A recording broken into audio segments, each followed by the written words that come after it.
নমস্কাৰ মৰমৰ ছাত্ৰ ছাত্ৰীসকল আজি আমি তোমালোকৰ গণিত আৰু উচ্চ গণিত দুয়োটা বিষয়ত গুৰুত্বপূৰ্ণ চেপ্টাৰ হৈছে ত্ৰিকোণমিতি আমি ত্ৰিকোণমিতিৰ বিষয়ে আলোচনা কৰিম এতিয়া ত্ৰিকোণমিতি বিষয়ে আলোচনা কৰাৰ আগতে আমি ত্ৰিকোণমিতিৰ নামটো জানি লওঁ এতিয়া চোৱাচোন তোমালোকে ত্ৰিকোণমিতি শব্দটোত তোমাৰ তিনিটা শব্দ যোগ হৈ আছে এটা হৈছে ত্ৰি এটা হৈছে কোণ আৰু এটা হৈছে মিতি আমি যদি ইংৰাজী প্ৰতিশব্দলৈ চাওঁ ইয়াত আছে ট্ৰাই তাৰপিছত আছে গণ তাৰপিছত আছে মিত্ৰী অৰ্থাৎ ত্ৰি মানে হৈছে তিনি কোণ মানে তোমালোকে সকলোৱে জানাই আৰু মিতি মানে হৈছে যোগ আকৌ যদি আমি ইংৰাজী প্ৰতিশব্দলৈ চাওঁ ইয়াত ট্ৰাই মানে হৈছে থ্ৰী গণ মানে হৈছে বাহু আৰু মিত্ৰী মানে হৈছে যোগ আমি যদি অসমীয়া শব্দটোৰ পৰা চাওঁ এইটো হৈছে তিনিটা কোণৰ যোগ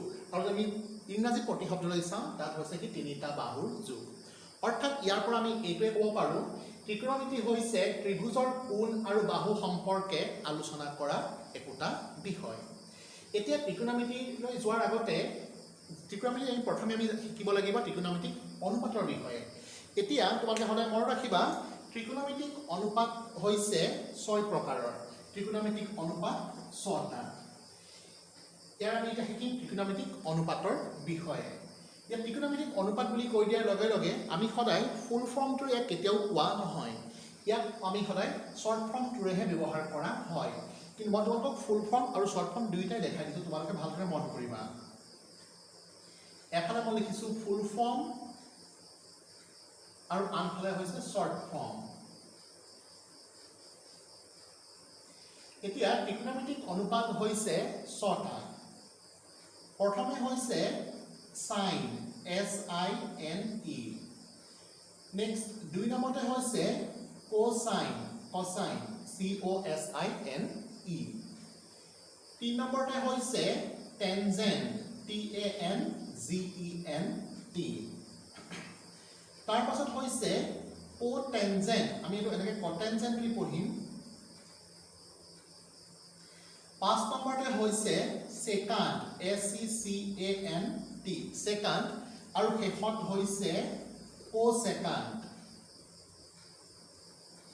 এতিয়া এই ফুল ফৰ্মবিলাকে কেতিয়াও আমি এই প্ৰশ্নবিলাক সমাধান কৰোঁতে ব্যৱহাৰ নকৰোঁ আমি কৰিম কেৱল শ্বৰ্ট ফৰ্মসমূহ এতিয়া তোমালোকে চাই লোৱা সাইনটোক আমি পঢ়িম SIN ইয়াত আমি এটা কথা মনত ৰাখিব লাগিব ইয়াৰ প্ৰথমৰ তিনিটা এলফাবেট ব্যৱহাৰ কৰা হয় চোৱাচোন তোমালোকে SIN ইয়াত আমি সাইন ব্যৱহাৰ কৰিছোঁ ইয়াৰ পিছত চোৱা আমি প্ৰথমৰ তিনিটা ব্যৱহাৰ কৰিম ইয়াত কোসাইনটো আমি কি বুলি পঢ়িব লাগিব cos COS তাৰপিছত আমি পঢ়িম tan TAN টেনজেন্টটোক আমি কি বুলি পঢ়িব লাগিব tan ইয়াৰ পাছত কোটেনজেন্ট ইয়াত আমি পঢ়িব লাগিব cot প্ৰথমৰ তিনিটা এলফাবেট ব্যৱহাৰ কৰিব লাগে ইয়াৰ পাছতে আহিছে সেকান্ডটোক আমি পঢ়িব লাগিব sec এতিয়া তোমালোকে ভালদৰে মন কৰা আমি যদি ইয়াত যদি তিনিটা এলফাবেট যদি ব্যৱহাৰ কৰোঁ ইয়াত তিনিটাটো ব্যৱহাৰ হৈছে এইটো cos হৈ যাব এইটো cos হৈ যাব অৰ্থাৎ আমি ইয়াৰ পৰা কোনো ডিফাৰেন্সটো উলিয়াব নোৱাৰিম সেয়ে ইয়াত প্ৰথম 5টা ব্যৱহাৰ কৰা হয়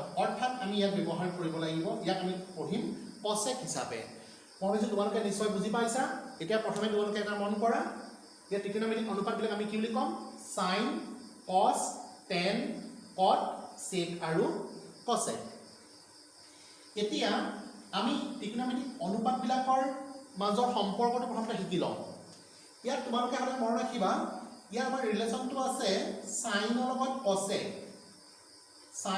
cosec অৰ্থাৎ sin is the reciprocal of cosec and cosec is the reciprocal of sin আমি এইটো এনেকৈ ক'ব পাৰিম sin equal to 1 by cosec বা cosec equal to 1 by sin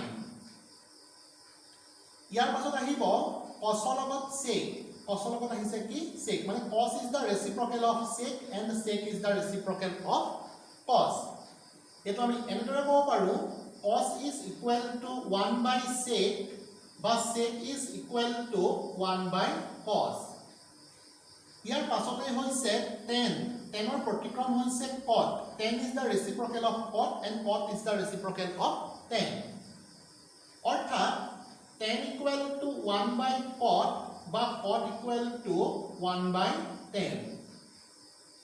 ইয়াৰ উপৰিও tan ৰ আন এটা ৰিলেশ্যন হৈছে tan equal to sin by cos আৰু cot equal to cos by sin. এতিয়া তোমালোকে মন কৰা মই কৈছিলো কি sin is the reciprocal of cosec and cosec is the reciprocal of sin. ইয়াৰ পৰা আমি এটো বুজিব লাগিব যদি sin টো যদি 3/4 হয় তেন্তে cosec টো হ'ব 4/3. তোমালোকে এইবিলাক প্ৰথমে জানিব লাগিব। ইয়াৰ পাছতে যেহেতু ত্ৰিকোণমিতি হৈছে ত্ৰিভুজৰ বাহু আৰু কোণৰ মাজৰ কোণৰ সম্পৰ্কে আলোচনা কৰা একটা বিষয়। এতিয়া আমি ত্ৰিকোণমিতিক অনুপাতবিলাকৰ সৈতে ত্ৰিভুজৰ বাহু কেনেকৈ সম্পৰ্কিত হয় আমি তাৰ বিষয়ে জানিব লাগিব। কিন্তু তোমালোকে এটা কথা মনত ৰাখিবা ত্ৰিকোণমিতিক আমি কেৱল সমকোণী ত্ৰিভুজে ব্যৱহাৰ কৰিব পাৰিম। এতিয়া ত্ৰিকোণমিতিক অনুপাতৰ সৈতে বাহুবিলাকৰ সম্পৰ্ক জানিবলৈ আমি তিনিটা বাক্য জানিব লাগিব। আমি কেৱল তিনিটা বাক্যৰ সহায়ত তোমালোকৰ কিতাপৰ 8.1 অনুশীলনটো কৰিব পাৰিম। এতিয়া এই তিনিটা বাক্যটো কি কি তোমালোকে ভালদৰে মন কৰা। আমি অকল তিনিটা বাক্য জানিব লাগিব। মই তোমালোকৰ সুবিধাৰ বাবে সবে বুজি পোৱাকৈ মই কেপিটেল লেটাৰ লিখি দিছোঁ। Some people have curly brown hair. Curly brown hair turn permanently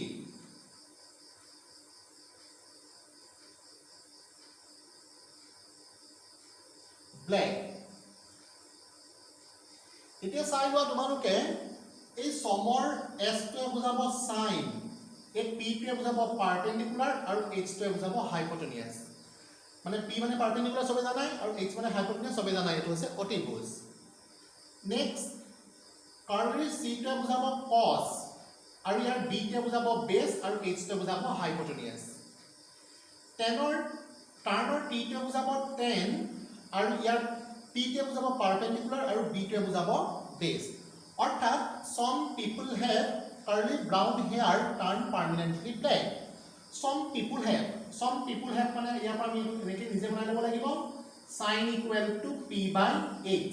Some people have, it means sin equal to p/8. Curly brown hair cos equal to b/8 turn permanently black tan equal to p/b. এতিয়া মই তোমালোকক অলপ আগত লিখাইছিলো sin is the reciprocal of cosec. চোৱাচোন sin equal to p/h এটা cosec টো কি হ'ব cosec equal to h/p নিশ্চয় সকলোৱে বুজি পাইছা। cosec is the reciprocal of sec. Cos is the reciprocal of sec and sec is the reciprocal of cos. Since cos equal to b/h কাৰণ কি হৈছে curly brown hair cos equal to b/h, cos equal to b/h হলে sec equal to কি হ'ব h/b. একেদৰে turn permanently black মানে ইয়াত হৈছে কি tan equal to p/b তে কি হ'ব cot equal to b/p. মই ভাবিছোঁ তোমালোকে এইখিনিলৈকে ত্ৰিভুজৰ ত্ৰিকোণমিতিক অনুপাতকেইটাৰ সৈতে ত্ৰিভুজটোৰ বাহুকেইটাৰ সম্পৰ্কে তোমালোকে অলপ হ'লেও জানিব পাৰিছা। তোমালোকে এইখিনি প্ৰথমতে জানি ল'বা, অকণমান চাই ল'বা আৰু লিখি ল'বা। যদি তোমালোকে এইখিনি বুজি পাইছা আমি তাৰ পিছৰ ভিডিঅ'টোত 8.1 ৰ প্ৰশ্নখিনিৰ বিষয়ে আমি আলোচনা কৰিম। যদি তোমালোকৰ ভাল লাগিছে তোমালোকে কমেণ্ট কৰিবলৈ নাপাহৰিবা আৰু লগতে লাইক কৰিবা আৰু শ্বেয়াৰ কৰিবা। ধন্যবাদ।